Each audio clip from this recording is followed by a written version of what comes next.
Assalamu alaikum wa rahmatullahi wa barakatuh. Mes frères et sœurs, que la paix soit sur vous. Dans cette nouvelle vidéo, nous allons voir le tafsir, c'est-à-dire l'explication de Surat al-Ikhlas, le monothéisme pur. A'udhu billahi minash shaytanir rajim.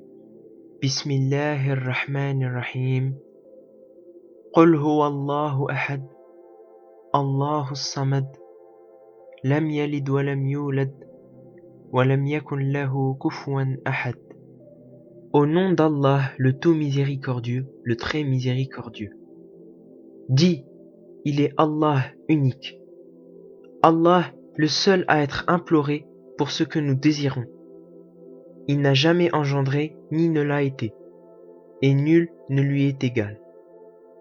La cause de la révélation de cette sourate est que les associateurs demandèrent au prophète sallallahu alayhi wa sallam de leur décrire son Seigneur.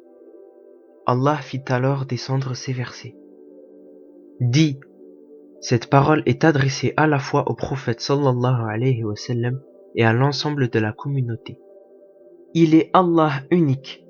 Autrement dit, c'est lui Allah dont vous parlez et au sujet de qui vous vous interrogez. Unique signifiant ici qu'Allah est unique dans sa majesté et sa grandeur et qu'il n'a ni semblable ni associé. Allah, le seul à être imploré pour ce que nous désirons. Cette phrase est indépendante de celle qui précède. Allah y met en évidence qu'il est As-Samad, terme dont la définition la plus globale est celui qui se caractérise par la perfection de ses attributs et dont dépendent toutes les créatures. Il a en effet été rapporté qu'Ibn Abbas définit ce terme en disant « le parfait dans sa science, dans sa clémence et dans sa puissance », ce qui signifie qu'il se suffit à lui-même et qu'il n'a guère besoin de ses créatures.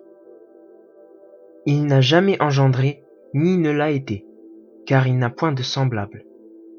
En effet, comme l'a dit le prophète sallallahu alayhi wa sallam à propos de sa fille Fatima, toute progéniture dérive et fait en quelque sorte partie intégrante de son géniteur. Or, Allah subhanahu wa ta'ala ne possède guère de semblable.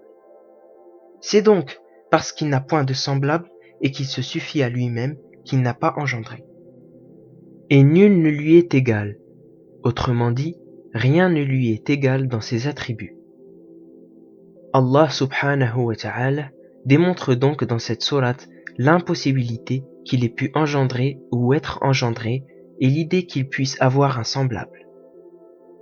Cette sourate possède un énorme mérite, puisque le prophète Muhammad sallallahu alayhi wa sallam dit à son propos qu'elle équivaut au tiers du Coran.